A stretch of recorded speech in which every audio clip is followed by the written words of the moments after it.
Banking and financial current affairs February month part 5 discuss చేయబోతున్నాము. Last 10 articles of this month. So first article వచ్చేసి PhonePe introduces biometric authentication for UPI payments. So UPI పేమెంట్స్కి PhonePe అనేది biometric authentication introduce చేసిందంట. This we already know. అంటే ఇప్పుడు ఏంటి కొత్తగా update అంటే యూపీఐ ట్రాన్స్ఫర్స్ చేస్తున్నప్పుడు అప్ టు 500 రూపీస్ వరకు ట్రాన్సాక్షన్ చేయాలంటే పిన్ రిక్వైర్మెంట్ లేకుండా బయోమెట్రిక్తో కూడా, బయోమెట్రిక్ అంటే ఫింగర్ ప్రింట్ అవ్వచ్చు, ఫేషియల్ రికగ్నిషన్ అవ్వచ్చు, దాంతో కూడా పేమెంట్ చేయొచ్చు అనేది ఈజ్ ది న్యూ అప్డేట్. కానీ ఇన్ సమ్ కేసెస్ ఎక్కడైతే ఆర్బీఐ నార్మ్స్ ప్రకారం పిన్ రిక్వైర్మెంట్ ఉంటుందో అక్కడ కంపల్సరీ పిన్ ఎంటర్ చేయాల్సి ఉంటుంది. Otherwise less than or equals to 5,000 rupees అమౌంట్కి facial and fingerprint enable చేశారనమాట. Biometric authentication has enabled. So basically news ఇది. సో హౌ ఇట్ వర్క్స్ అనేది, ఆబ్జెక్టివ్ ఏంటి అనేది వీ ఆల్ నో. ఎందుకు ఆబ్జెక్టివ్ అంటే సెక్యూర్ పేమెంట్స్ చేయొచ్చు, ఈజీగా చేయొచ్చు. అంటే మనకి ఇప్పుడు ఏదైనా ఫ్యూ సెకండ్స్లోనే పేమెంట్ అయిపోయేలాగా, పిన్ ఎంటర్ చేసేంత టైం కూడా పట్టకుండా, లేటెన్సీ అనేది చాలా తక్కువగా ఉంటుంది. నా సో ఒకసారి చదువుదాం. PhonePe launched biometric authentication for UPI transactions. All right. Users can authorise payments using finger print or facial recognition. Correct. ఇప్పుడు ట్రాన్సాక్షన్ లిమిట్ వచ్చేసి 5,000, అప్ టు 5,000. అబవ్ 5,000 అయితే యూపీఐ పిన్ రిక్వైర్మెంట్ అనేది ఉంటుంది. ఎలా వర్క్ అవుతుంది అంటే users device level security, smart phone biometrics మనం ఏవైతే అన్లాక్ చేయడానికి యూజ్ చేస్తామో సేమ్ బయోమెట్రిక్స్ అనేవి యూజ్ చేస్తారు. ఆబ్జెక్టివ్ ఏంటి అంటే పేమెంట్ ఫ్రిక్షన్ని తగ్గిస్తుంది అండ్ యూజర్ కన్వీనియన్స్ని ఇంక్రీజ్ చేస్తుంది. ఎవ్రీ టైం పిన్ ఎంటర్ చేయాల్సిన అవసరం లేకుండా చిన్న పేమెంట్స్కి డైరెక్ట్లీ విత్ బయోమెట్రిక్ అథెంటికేషన్ అనేది జరిగిపోతుంది. స్ట్రెంథెన్ ట్రాన్సాక్షన్ సెక్యూరిటీ కూడా ఇంప్రూవ్ అవుతుంది. పిన్ అంటే వేరే వాళ్ళు కూడా పేమెంట్ చేయొచ్చు, బట్ బయోమెట్రిక్ అథెంటికేషన్ అనేది ఇండివిజువల్ బ్యాంక్ అకౌంట్ ఉంటే only that particular individual can make the payment. So security అనేది ఇంప్రూవ్ అవుతుంది. సిగ్నిఫికెన్స్ ఏంటి? డిజిటల్ పేమెంట్స్ అడాప్షన్ అనేది ఇంప్రూవ్ చేయడానికి ఇదొక one of the wonderful steps అని చెప్పొచ్చు. సెక్యూర్ అండ్ పాస్వర్డ్లెస్ ట్రాన్సాక్షన్స్ని ప్రమోట్ చేస్తుంది, చూసాము మనము. Aligns with India's push towards fintech innovation. Fintech అంటే ఏంటి అని చూసాము. ఫినాన్షియల్ టెక్నాలజీస్, పేటిఎం అవ్వచ్చు, ఫోన్పే అవ్వచ్చు, ఇలాంటివన్నీ యూపీఐ ట్రాన్సాక్షన్స్కి మీన్స్ అంటాం కదా. సో వీటన్నిటిని మనం ఫైనాన్షియల్ టెక్నాలజీస్ అని అంటాము. సో ఇది ఇలా బయోమెట్రిక్ అథెంటికేషన్ ద్వారా పేమెంట్ చేయడం అనేది ఫిన్టెక్ ఇన్నోవేషన్ని పుష్ చేస్తుంది, ప్రమోట్ చేస్తుంది. న్యూస్లో ఎందుకు ఉంది అంటే బయోమెట్రిక్ బేస్డ్ యూపీఐ అథెంటికేషన్ జరుగుతుంది కాబట్టి న్యూస్లో ఉంది. Next generation secure digital payments అనేవి జరుగుతాయి. నెక్స్ట్ ఆర్టికల్ వచ్చేసి reserve bank of India allows banks to undertake rupee NDDCs to boost foreign exchange markets in GIFT City. NDDCs అంటే ఏంటి అనేది ఒకసారి చూద్దాం. Non deliverable derivative. అసలు నాన్ డెలివరబుల్ డెరివేటివ్ కాంట్రాక్ట్ అంటే ఏంటి అంటే, జస్ట్ సెకండ్, నాన్ డెలివరబుల్ అంటున్నాము అంటే డైరెక్ట్గా డెలివర్ చేయలేనివి. డెరివేటివ్ అంటున్నాము అంటే in terms of derivatives. Contract అంటున్నాము ఎవరో ఇద్దరు పార్టీస్ మధ్య కాంట్రాక్ట్ జరిగి ఉంటుంది. సో ఇది ఏంటి అనేది ఒకసారి చూద్దాం. బ్యాంక్స్ కానీ, ఫారెక్స్ ఇన్స్టిట్యూషన్స్ కానీ, ఫారెన్ ఎక్స్చేంజ్, అసలు మేజర్గా ఎన్డీడీ కాంట్రాక్ట్ అనేటివి ఎందుకు జరగాలి అంటే ఇండియాలో క్యాపిటల్ అకౌంట్ కన్వర్టబిలిటీ అని ఒకటి ఉంటుంది. క్యాపిటల్ అకౌంట్ కన్వర్టబిలిటీ అనేది ఇండియాలో చాలా తక్కువగా ఉంది. అంటే 70:30, 60:40 అరౌండ్ అలా ఉంది. అంటే కంప్లీట్లీ 100% ట్రాన్సాక్షన్స్ మనము ఫారెన్ కరెన్సీలో చేయలేము. So certain amount of payments అనేవి ఇండియన్ కరెన్సీలో కూడా జరగాలి. సో ఇండియన్ కరెన్సీలో కూడా పేమెంట్స్ జరగాలి కాబట్టి ఈ ఫారెన్ డైరెక్ట్ ఇన్వెస్టర్స్ అవ్వచ్చు, ఫారెన్ పోర్ట్ఫోలియో ఇన్వెస్టర్స్ అవ్వచ్చు, వీళ్ళందరికీ ఏంటి అంటే రూపీ రిక్వైర్మెంట్ అనేది ఉంటుంది. సో ఫారెన్ ఇన్వెస్టర్స్కి రూపీ రిక్వైర్మెంట్ అనేది ఉంటుంది. సో వాళ్ళు ఈ రూపీస్ని కొనడానికి ఇదొక మీన్స్ లాగా చెప్పొచ్చు అనమాట. సో రూపీస్ పైన వీళ్ళకి పేమెంట్స్ అనేవి చేయాలన్నా, సో ట్రాన్సాక్షన్స్ అనేవి జరగాలన్నా మనము ఎన్డీడీస్ అనేవి యూజ్ చేస్తాము. సో ఇప్పుడు ఎందుకు న్యూస్లో ఉంది ఎన్డీడీ కాంట్రాక్ట్ అనేది అంటే రీసెంట్గా మనము వెస్ట్ ఏషియన్ క్రైసిస్ చూస్తున్నాము. West Asian crisis. సో దీనివల్ల ఏంటి అంటే ఆయిల్ ప్రైసెస్ అనేవి చాలా ఇంక్రీజ్ అయ్యాయి. సో నెట్ ఎక్స్పోర్ట్స్ అనేవి చాలా ఇంక్రీజ్ అయ్యాయి. సో ఆయిల్ ప్రైజెస్ ఇంక్రీజ్ అవుతున్నాయి అంటే ఏమంటాము మనము? ఇన్ఫ్లేషన్, గ్లోబల్ ఇన్ఫ్లేషన్ అంటాము. అంటే ఆల్మోస్ట్ అన్ని కంట్రీస్ ఫేస్ చేస్తున్నాయి కాబట్టి గ్లోబల్ ఇన్ఫ్లేషన్ అంటాము. మనం ఇండియాలో కూడా ఇన్ఫ్లేషన్ని ఫేస్ చేస్తున్నాము. అండ్ సో ఈ ఫారెన్ కమోడిటీ ఆయిల్ అనేది ఫారెన్ కమోడిటీ, మనం ఫారెన్ ఎక్స్చేంజ్ మార్కెట్లో ట్రేడ్ చేస్తున్నాం కాబట్టి డాలర్కి డిమాండ్ ఆఫ్ డాలర్ అనేది ఇంక్రీజ్ అవుతుంది. సో డాలర్కి డిమాండ్ పెరిగింది అంటే లోకల్ కరెన్సీస్ ఏవైతే ఉంటాయో, ఫర్ ఎగ్జాంపుల్ ఇండియాలో రూపీ ఏదైతే ఉంటుందో డెప్రిషియేట్ అవుతుంది అంటాము, రూపీ డెప్రిసియేషన్ అంటాము, రైట్. సో ఇక్కడ రూపీ డెప్రిసియేషన్ అవుతుంది, డాలర్ స్ట్రెంథెన్ అవుతుంది. ఇలాంటప్పుడు లెట్స్ సే ఒక పర్సన్, ఒక ఇన్వెస్టర్, ఒక ఫారెన్ ఇన్వెస్టర్ 100 రూపీస్ ఇన్వెస్ట్ చేశారు అనుకుందాం ఇండియన్ రూపీస్లో. సో ఇప్పుడు డెప్రిసియేషన్ అయినప్పుడు సో వీటి వాల్యూ డెప్రిసియేషన్ అయ్యింది అంటే ఏంటి? రూపీకి వాల్యూ తగ్గినట్టు, రూపీ వాల్యూ తగ్గినట్టు, ఫాల్స్ కదా. సో రూపీ వాల్యూ తగ్గింది అంటే సో ఇప్పుడు తను ఇన్వెస్ట్ చేసిన ఈ 100 రూపీస్కి కూడా వాల్యూ ఏమవుతుంది? తగ్గుతుంది, రైట్. సో ఈ ఎక్స్చేంజ్ ఇప్పుడు ఈ రూపీ, డాలర్ ఇలా ఫారెన్ కరెన్సీస్ అన్నిటినీ ఈ ఒక కాంట్రాక్ట్ అనమాట ఇది. ఈ కాంట్రాక్ట్లో ఏం జరుగుతుంది అంటే ఈ ట్రాన్సాక్షన్ సెటిల్మెంట్ అనేది జరుగుతుంది డైరెక్ట్గా మనీ ఇవ్వకుండా. సో ఎన్ని రూపీస్ అయితే రావాలి, ఎన్ని డాలర్స్ అయితే రావాలి, సో ఆ మ్యాచ్ అనేది జరిగిన తర్వాత ఏదైతే రెసిడ్యువల్ అమౌంట్ ఉంటుందో అది క్యాష్ రూపంలో ఇస్తారు. డైరెక్ట్ డెలివరబుల్ కాదు, క్యాష్ రూపంలో ఇస్తారు. అండ్ ఈ డెరివేటివ్ అనేది నాన్ డెలివరబుల్. సో డైరెక్ట్గా డెలివర్ చేయలేము ఈ డెరివేటివ్ని. సో డెరివేటివ్స్ అంటే ఏంటి? ఒక ఫైనాన్షియల్ ఇన్స్ట్రుమెంట్స్. ఈ ఇన్స్ట్రుమెంట్స్ని డైరెక్ట్గా డెలివర్ చేయకుండా నాన్ డెలివరబుల్, డైరెక్ట్గా డెలివర్ చేయట్లేదు కాబట్టి నాన్ డెలివరబుల్. సో డైరెక్ట్గా డెలివర్ చేయకుండా ఇన్ టర్మ్స్ ఆఫ్ క్యాష్ ఇస్తున్నాము. దేని ద్వారా? ఈ పర్టికులర్ కాంట్రాక్ట్ ద్వారా. దాన్నే మనం నాన్ డెలివరబుల్ డెరివేటివ్ కాంట్రాక్ట్ అంటాము. సో ఇది basic understanding of what NDDC is. So ఒక్కసారి చూద్దాం. Forex derivatives, NDDC or forex అంటే foreign exchange derivatives with no physical currency exchange. ఫిజికల్గా కరెన్సీ ఎక్స్చేంజ్ ఏం జరగట్లేదు. ఇప్పుడు ఎలాగో వాలటిలిటీ ఉంది కాబట్టి కరెన్సీ ఎక్స్చేంజ్ జరగకుండా ఎంత ట్రాన్సాక్షన్స్ సెటిల్ అవ్వాలో ఆ సెటిల్ చేసి మిగిలిన దాన్ని క్యాష్ రూపంలో not in terms of derivatives settle చేస్తున్నాము.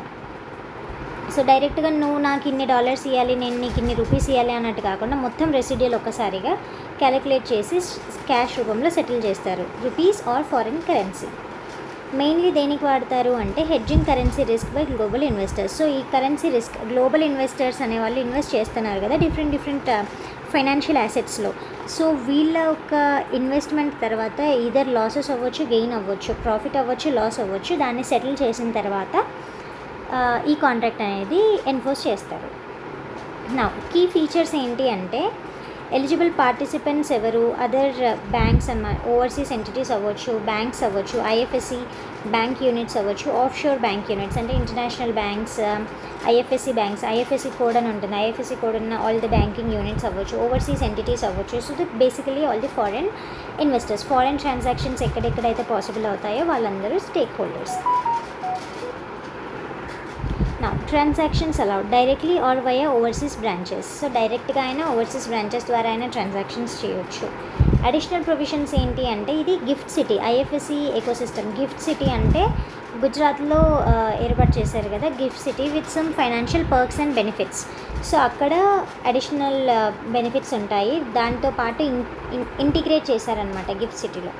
ఆఫ్షోర్ ఎలక్ట్రానిక్ ట్రేడింగ్ ప్లాట్ఫామ్స్లో కూడా ఇది applicable. And liberalisation of foreign exchange operations అనేవి లిబరలైజ్ చేశారు. And surplus foreign currency funds అనేవి లిబరలైజ్ చేశారు.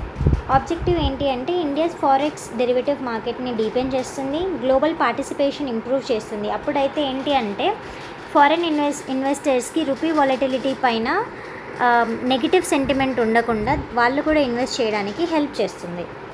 It strengthens GIFT City as an international financial hub. సో GIFT సిటీని ఇంటర్నేషనల్ ఫైనాన్షియల్ హబ్గా ప్రమోట్ చేస్తుంది అన్నమాట. నెక్స్ట్ న్యూస్లో ఎందుకు ఉంది అంటే major step towards internationalisation of Indian financial markets, Boost to of sure rupee derivatives trading. Okay, of షోర్ అంటే ఇండియాలో కాకుండా అదర్ ఫారెన్ ఎంటిటీస్ ఇంక్లూడ్ అయిన రూపీ డెరివేటివ్స్ ట్రేడింగ్ని ఇంప్రూవ్ చేస్తుంది అని. సో మనము యాక్చువల్గా అసలు ఎన్డీడీసీస్ అంటే ఏంటి, ఆ కాంట్రాక్ట్స్ అంటే ఏంటి చూసాము. ఇక్కడ ఏం జరుగుతుంది, RBI allows banks to undertake rupee NDDCs to boost foreign exchange markets in GIFT సిటీలో వీటిని అలౌ చేస్తుంది అని చెప్తాను. నెక్స్ట్ ఆర్టికల్ వచ్చేసి Fitch ratings affirms BBB minus rating for Punjab National Bank and Bank of Baroda. So Fitch rating అనేది ఏంటి అంటే ఒక international rating agency, one of the top big 3 credit rating agencies అంటాము. ఇండియాలో వరల్డ్లో టాప్ 3 బిగ్ రేటింగ్ ఏజెన్సీస్లో S and P, moody and Fitch ratings అనేవి ఉంటాయి. సో ఇవి ఏం చేస్తాయి అంటే డిఫరెంట్ కంట్రీస్కి డిఫరెంట్ క్రెడిట్ రేటింగ్స్ ఇస్తాయి అన్నమాట. సో న్యూస్లో ఎందుకు ఉంది అంటే international rating agency Indian public sector banks పైన కాన్ఫిడెన్స్ని తెలుపుతుంది కదా. సో బేసిక్గా వాళ్ళు ఈ క్రెడిట్ రేటింగ్ ఏజెన్సీస్ బ్యాంక్ యొక్క క్రెడిట్ రేటింగ్ని బట్టి ఎవ్రీ బ్యాంక్కి సర్టన్ రేటింగ్ అనేది ఇస్తారు. సో ఒక international agency Indian public sector బ్యాంక్కి ఇస్తుంది కాబట్టి ఇది న్యూస్లో ఉంది. సిగ్నిఫికెన్స్ ఏంటి అంటే health of public sector undertakings యొక్క హెల్త్ ఇంప్రూవ్ అవుతుంది అనేది ఒక పాజిటివ్ సిగ్నల్ చూపిస్తుంది ఫిచ్ రేటింగ్ ఏజెన్సీ అనేది. It enhances investor confidence in Indian banking సెక్టర్లో ఇన్వెస్టర్ కాన్ఫిడెన్స్ అనేది ఇంక్రీజ్ చేస్తుంది. ఆఫ్ కోర్స్ అంటే మనకి public sector undertaking banks, PSU banks యొక్క హెల్త్ ఇంప్రూవ్ అవుతుంది అంటే ఇన్వెస్టర్స్ కూడా కాన్ఫిడెంట్గా ఫీల్ అవుతారు and they will start saving their money in these particular banks. Positive developments ఏంటి అంటే బీబీ మైనస్ నుండి బీబీకి అంటే ఇంప్రూవ్మెంట్ జరిగింది. ఎందుకు అంటే అసెట్ క్వాలిటీ ఇంప్రూవ్ అయింది, క్యాపిటలైజేషన్ బెటర్గా జరుగుతుంది and profitability of the banks కూడా ఇంక్రీజ్ అవుతుంది. సో ఈ 3 రీజన్స్ వల్ల మన credit rating agency of these public sector banks Punjab National Bank and Bank of Baroda అనేది ఇంక్రీజ్ అయింది అని చెప్తున్నాము. రీజన్స్ ఏంటి అండ్ రీజన్స్ ఫర్ రేటింగ్ అంటే strong likelihood of government support కూడా ఎప్పుడు అవసరం ఉన్నప్పుడు బ్యాంక్స్కి ప్రొవైడ్ చేస్తుంది కాబట్టి ఇంప్రూవ్ అయింది అనేది one of the reasons. Next head quarters ఎక్కడ ఉంది అంటే న్యూయార్క్. దేని హెడ్ క్వార్టర్స్, ఫిచ్ రేటింగ్ది న్యూయార్క్లో ఉంది హెడ్ క్వార్టర్స్. మెయిన్ ఫంక్షన్స్ ఏంటి, క్రెడిట్ రేటింగ్ అనేది ప్రొవైడ్ చేస్తుంది డిఫరెంట్ కంట్రీస్కి and research and risk insight to investors and financial markets. So proper research చేసి ప్రాపర్గా క్రెడిట్ రేటింగ్ ప్రొవైడ్ చేస్తే ఆబ్వియస్గా ఇన్వెస్టర్స్కి ఫైనాన్షియల్ మార్కెట్కి ఇంప్రూవ్మెంట్ అంటే వాళ్ళకి మనం ఒక ఏమంటారు పాత్వే చూపించినట్టు అవుతుంది. So it is one of the main functions of the credit rating agencies. Investment గ్రేడ్కి పర్టికులర్ గ్రేడ్స్ ఉంటాయి, బిలో ఇన్వెస్ట్మెంట్ గ్రేడ్కి ఇలా అంటే ఇవి కొంచెం బెటర్ పర్ఫార్మింగ్ అయితే ఇవి కొంచెం వర్స్ పర్ఫార్మింగ్ అయితే. సో ఈ రేటింగ్స్ అనేవి not really that important. Next article వచ్చేసి reserve bank of India data shows outward remittances under liberalised remittance scheme. మనం లిబరలైజ్డ్ రెమిటెన్స్ స్కీమ్ అనేది ప్రీవియస్ క్లాసెస్లో డిస్కస్ చేశాము, what that scheme all about is అని. So ఇప్పుడు major development ఏంటి అనేది చూద్దాము. ఏం జరిగిందంటే decline in financial year 26. So చూద్దాం outward remittance trend. So liberalised remittance scheme అంటే ఏంటి అంటే ఇండియా నుండి వేరే ఫారెన్ కంట్రీస్కి రెమిటెన్స్ పంపిస్తే దాన్ని లిబరలైజ్డ్ రెమిటెన్స్ స్కీమ్లో భాగంగా కన్సిడర్ చేస్తాము. మరి పర్మిటెడ్ యూజెస్ ఏమేమి ఉన్నాయి అంటే ఎడ్యుకేషన్కి పంపించవచ్చు, ట్రావెల్కి, ఇన్వెస్ట్మెంట్కి అండ్ మెడికల్ ఎక్స్పెన్సెస్కి పంపించవచ్చు. అండ్ సంథింగ్ ఇల్లీగల్, ఏదైనా ఇల్లీగల్ యాక్టివిటీ కోసం రెమిటెన్స్ పంపిస్తే it is not part of liberalised remittance scheme and it is not encouraged. So అసలు ఎందుకు అంటే ఇది ఆర్బీఐ యొక్క స్కీమ్ ఇండియన్ రెసిడెంట్స్ని మనీ అబ్రాడ్కి పర్మిటెడ్ యూజెస్కి పంపించడానికి యూజ్ అవుతుంది. కరెంట్ లిమిట్ ఎంత అంటే $2.5 lakh పర్ ఫైనాన్షియల్ ఇయర్. 1 yearలో ఎట్ మ్యాక్స్ $2.5 పంపించవచ్చు రెమిటెన్స్. సో ఏమవుతుంది ఇక్కడ అంటే డిక్లైన్ అయ్యింది అంటే ఇండియా నుంచి పంపిస్తున్న రెమిటెన్సెస్ అనేవి డిక్లైన్ అయ్యాయి అనేది is the actual news. So ఎందుకు డిక్లైన్ అయ్యాయి అంటే టైటర్ కంప్లయన్స్ వల్ల, అంటే స్ట్రిక్ట్ రెగ్యులేషన్స్ వల్ల గ్లోబల్గా కూడా ఎకనామిక్ స్లోడౌన్ జరుగుతుంది. సో ఎవరికి రెమిటెన్సెస్ పంపించట్లేదు. సో ఎకనామిక్ స్లోడౌన్ వల్ల కూడా అయ్యి ఉండొచ్చు. And currency fluctuations, or like చాలా కరెన్సీస్ అప్రిషియేట్ డాలర్ అప్రిషియేట్ అవుతుంది, some other currencies like rupees getting depreciated. So ఇలాంటి కరెన్సీ ఫ్లక్చుయేషన్స్ వల్ల కూడా remittances under LRS is declining. Significance ఏంటి అంటే reflects trends in capital outflow trends చూపిస్తుంది. అంటే trend decrease అవుతుందా ఇంక్రీజ్ అవుతుందా, ఎలా ఉంటున్నాయి క్యాపిటల్ అవుట్ఫ్లోస్ అనేవి చూపిస్తుంది. Global investment behaviour of Indians గ్లోబల్గా ఎలా ఇన్వెస్ట్ చేస్తున్నారు, ఎలా మనీ ట్రాన్సాక్షన్స్ జరుగుతున్నాయి అనే బిహేవియర్ని కూడా ఇది ఇండికేట్ చేస్తుంది. న్యూస్లో ఎందుకు ఉంది అంటే continuous decline signals changing remittance. So కంటిన్యూస్గా డిక్లైన్ అవ్వడం వల్ల రెమిటెన్స్ ప్యాటర్న్స్ అనేవి చేంజ్ అవుతున్నాయి అనేది is the news. Next article వచ్చేసి RBI sets up high security data centre in Bhubaneswar ఒడిశాలో హై సెక్యూరిటీ డేటా సెంటర్ని ఆర్బీఐ సెటప్ చేసింది అంట. హై సెక్యూరిటీ అనగానే మనకేం గుర్తు రావాలి? సో సెక్యూరిటీని ఇంక్రీజ్ చేస్తుంది, ప్రైవసీని ఇంక్రీజ్ చేస్తుంది అని గుర్తు రావాలి. సో ఇది సెకండ్ సచ్ డేటా సెంటర్ అనమాట. ఫస్ట్ భువనేశ్వర్లో ఇప్పుడు ఎస్టాబ్లిష్ చేశారు. This marks the second high security data centre in India. Objective ఏంటి అంటే ఫైనాన్షియల్ అండ్ రెగ్యులేటరీ డేటాని రిస్క్ లేకుండా సేఫ్గా మెయింటైన్ చేయడానికి అనమాట. క్రాస్ బార్డర్ సైబర్ థ్రెట్స్ జరగకుండా హై సిస్మిక్ రిస్క్ జోన్స్లో కాకుండా లో సిస్మిక్ రిస్క్ జోన్లో పెట్టారనమాట. సో మనం ఇండియా మ్యాప్ చూసుకున్నట్లయితే రఫ్లీ ఈ ఏరియాస్ అనేవి హైలీ సిస్మిక్ రిస్క్ ఉంటాయి, అంటే ఎర్త్క్వేక్ రిస్క్ ఎక్కువగా ఉంటుంది. సో ఇక్కడ అనేది ఎర్త్క్వేక్ రిస్క్ తక్కువగా ఉంది కాబట్టి భువనేశ్వర్లో ఎస్టాబ్లిష్ చేశారు అనేది ఇస్ ది న్యూస్. ఫంక్షన్స్ ఏంటి అంటే కోర్ కంప్యూటింగ్ సిస్టమ్ని హోస్ట్ చేస్తుంది. దేనికి అంటే కరెన్సీ మేనేజ్మెంట్ ప్రాపర్గా చేయాలి, పేమెంట్ అండ్ సెటిల్మెంట్ సిస్టమ్స్ కూడా, and regulatory data processing. So ఇవన్నీ బేసిక్ థింగ్స్ అనమాట. అంటే ఈ ఫంక్షన్స్ని మనం స్పెసిఫిక్గా జస్ట్ చదివి వదిలేయాలంటే చదువుకొని గుర్తుంచుకోవాల్సిన అవసరం లేదు. ఎందుకంటే ఆప్షన్స్లో మనకి కనిపించగానే we could be able to easily mark these options అనమాట. అన్ని పాజిటివ్ సిగ్నల్ చేస్తున్నాయి కాబట్టి వీటిని మనం ఈజీగా మార్క్ చేయవచ్చు.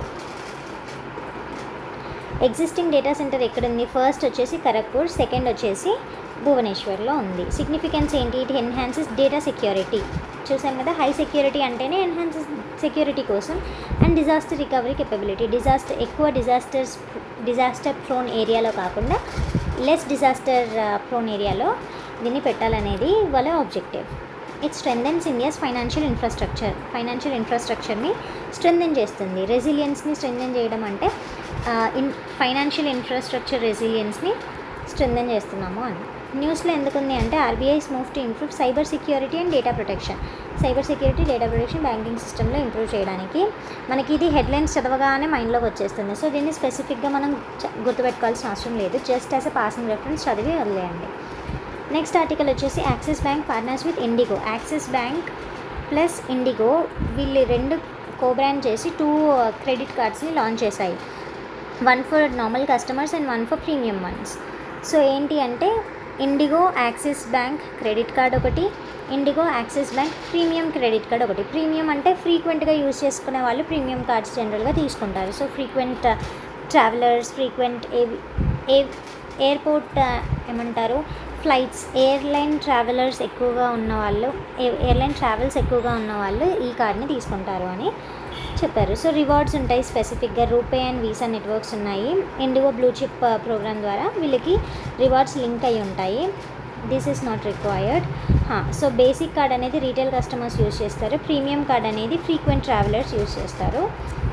బెనిఫిట్స్ ఏంటి? ట్రావెల్ రివార్డ్స్ ఉంటాయి, లైఫ్ స్టైల్ పర్క్స్ ఉంటాయి. నిన్న కూడా మనం ఒక క్రెడిట్ కార్డ్ చూసాము, ఏంటి ఎయిర్పోర్ట్ లాంచ్ యాక్సెసిబిలిటీ ఉంటుంది, డిఫరెంట్ బెనిఫిట్స్ ఉంటాయి అని. So all those benefits generally are available to different types of credit cards అనమాట.